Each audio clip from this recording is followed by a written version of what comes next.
On today's Toy Spot, we are having a look at the Diamond Select Toys Marvel Select Iron Man 3 War Machine.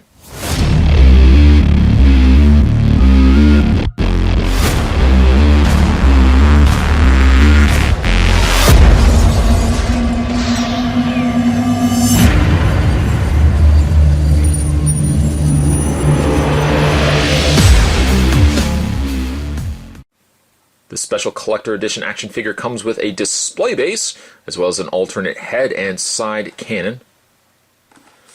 Looks extremely cool, and Spot actually picked this up. If you just watched my review of the Iron Man Mark 42, I actually picked this up at the same time as I picked up the Iron Man. I picked up both, actually, from a comic book store nearby. On the side of the package, there's a picture of War Machine.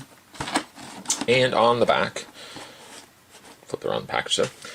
Be on the lookout also for the Iron Man Mark 42, which Spot's already had a look at. The read-up for War Machine says, piloted by Tony Stark's longtime confidant, James Rhodey Rhodes, the War Machine armor is an earlier version of the Iron Man armor under the direct control of the U.S. government. Fitted with various offensive weaponry by Justin Hammer, War Machine is America's answer to the independently owned and operated Iron Man. As a lieutenant colonel of the U.S. Air Force, Rhodes has often come into conflict with his friend Tony over his pacifist and anti-authority stance, but they remain close. This highly detailed Marvel Select figure stands over 7 inches tall, features 16 points of articulation, and comes with a display base and an interchangeable unmasked head, designed and sculpted by Gentle Giant Studios. To check out more Marvel Select figures and other mini-mates and collectibles, you can go to www.diamondselecttoys.com. This is not recommended for ages 0 to 3, as it does contain small parts. What I am going to do is, as with the Mark 42, I'm going to take a break. I'm going to get this opened up, and when we come back, we're going to get a better look at the Marvel Select Iron Man 3 War Machine. Looking forward to getting this one opened. Don't go anywhere, guys. Stay tuned. Now, War Machine, much like Iron Man Mark 42, does come with the same display base, the Hall of Armor. And Spot actually took the liberty of leaving it loose so that you can see how easy it is to put together. Spot says easy to put together, and hopefully it proves to be that.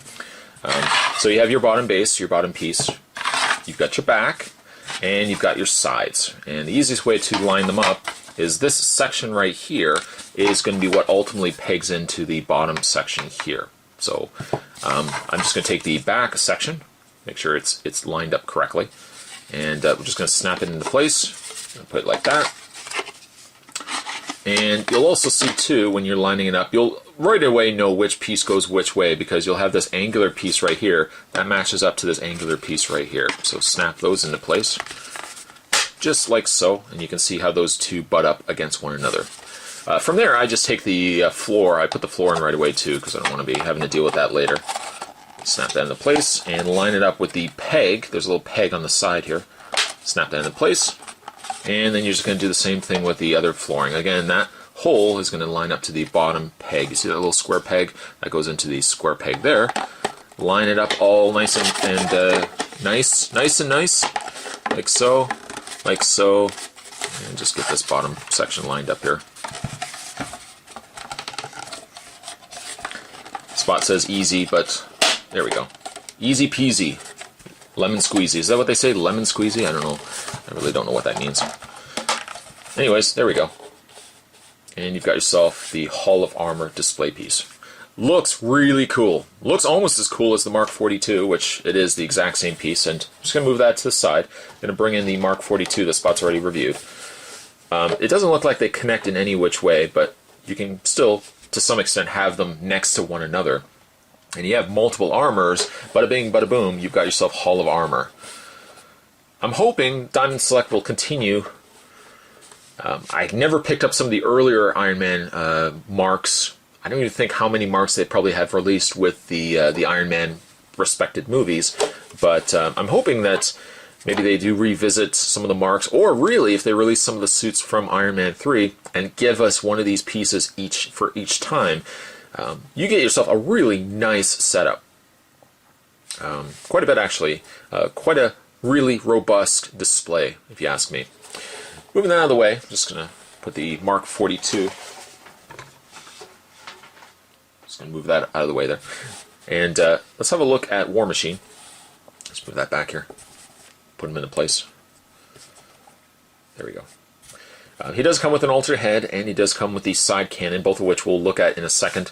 I think for starters, let's have a look at his face. Now, much like the Mark 42, the open faceplate that was on the Mark 42 of Tony's head, you're going to get the same out-of-package experience with War Machine. With War Machine, the open faceplate of Rhodey here, I think it's pretty good. And in fact, you know what? I don't have it on the Mark 42, but let's just show you the two. I think of the two, I think this looks more like Don Cheadle than this does look like Robert Downey Jr. Now, my opinion still is that I would probably have both still displayed with their faceplate down. But, I mean, that's an exceptional sculpt for a 6-inch figure on Don Cheadle. I think that really turned out nice. Of course, you know Spot. Spot's always one to have his Iron Mans with the actual helmets. So I'm just going to take the... Now, this one actually is extremely difficult. I shouldn't say extremely difficult, but you know what? Let's pause the camera 1 second. The moment it starts giving you resistance, figured I'd just pause and get a better grip of it. But you get it changed out, and you've got the War Machine head versus the unmasked head there. Articulation on the head is still there. You still move it left and right. It still butts up against these sides, similar to how the Mark 42 ended up being, but you still get quite a bit of movement out of that head. I also took the liberty of leaving the cannon off until actually I changed the head around on the figure itself. You see a little peg on the back. Let's see if this actually moves. It looks like it's on a hinge. It probably isn't though. You take the cannon, which is, there's a little peg on the back, and just peg this into place. I know what you're probably thinking is, Spot, it's the wrong way. Don't worry, it rotates around. Let's just peg that in, and boom, you've got yourself the cannon. It does look like, yes it does, that the cannon does rotate side to side. Not very well just yet because it's still a little stiff. But you can get movement in the cannon also. And that looks nice. I haven't reviewed very many Diamond Select War Machines, but this one turned out extremely cool. He doesn't have any alternate hands. He only has the one open hand, as you can see right there with the repulsor blast, and he has the one closed fist.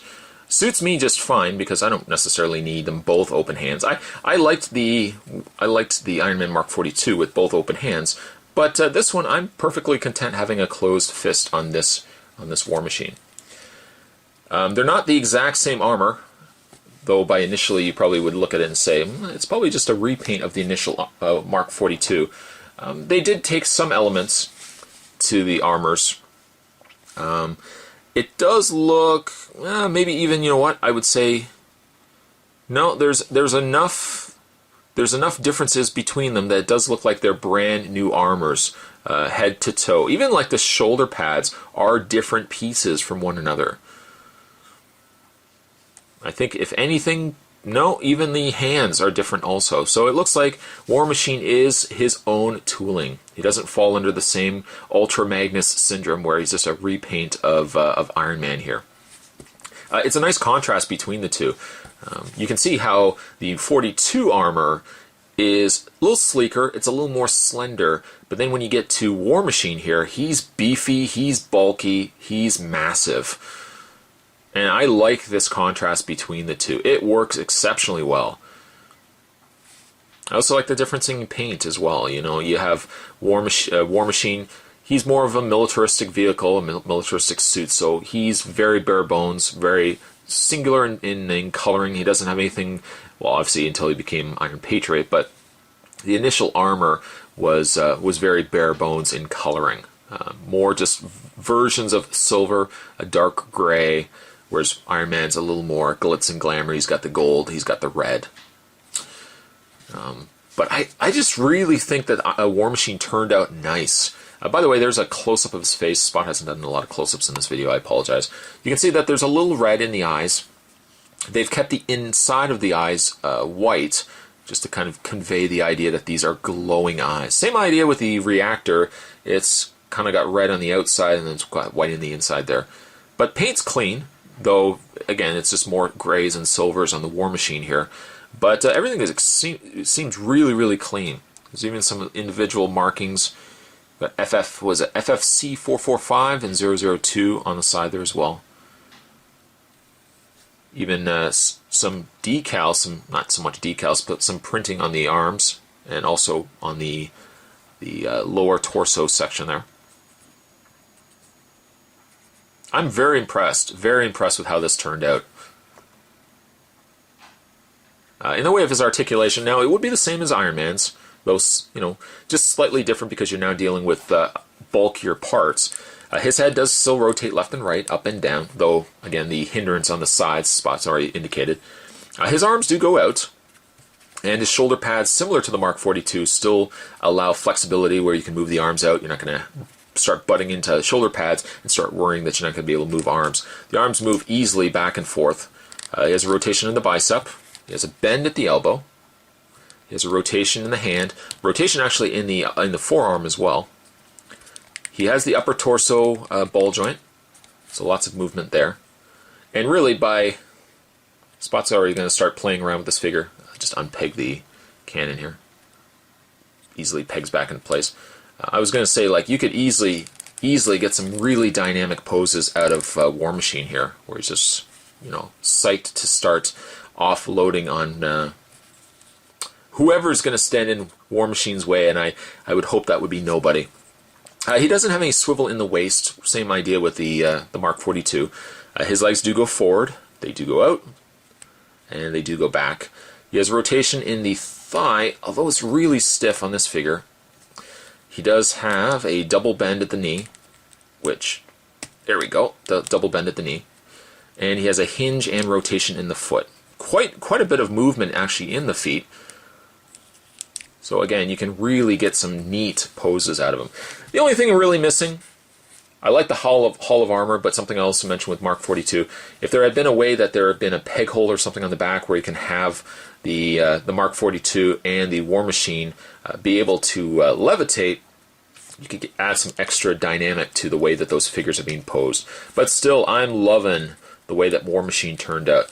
I loved how Mark 42 turned out, and it's really hard for me to gauge which one I like more.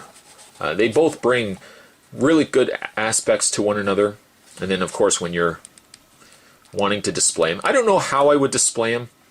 I mean, the Hall of Armor is just, it just adds an element to the armors that I like.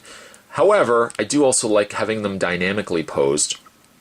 But just so that you can see, I'm going to just put it inside the Hall of Armor here. And you've still got a neat effect. Really nice way to present them. I may not present them this way. I may present them a little more dynamic. But he is a nice contrast to Iron Man. And once again, bringing in Iron Man here, Iron Man Mark 42. They complement one another very well. That's not to say you have to necessarily get both, but I would say that both bring a lot to the table. And while the Mark 42, I think I gave him a 9.5. War Machine, I'm also going to give him a 9.5. There's very little wrong with these figures. Super articulated, which is a nice plus. They're super sculpted, and they're just a big, bulky figure. You're not going to, when you're getting it, you're definitely not getting a flimsy, you know, small little action figure. You're getting yourself a big beast of a figure for a 7-inch style release. Today's Toy Spot, we're having a look at the Diamond Select Toys Marvel Select Iron Man 3 War Machine. And as always, thank you guys for watching. Stay tuned. Spot's got more videos heading your way. I'll see you guys next time. Actually, just one other part to this video. I really didn't even touch base on the cannon itself. The cannon being that you peg this into the back shoulder area. To some extent, you can still rotate it. Rotate left and right. This top section here, let me just take this off. This top section does rotate left and right. And of course, this moves up and down, and this rotates back and forth as well. So the cannon is still super articulated. You don't necessarily have to have it concealed. You can have it tucked more to the back of War Machine. Just kind of fold it up like that.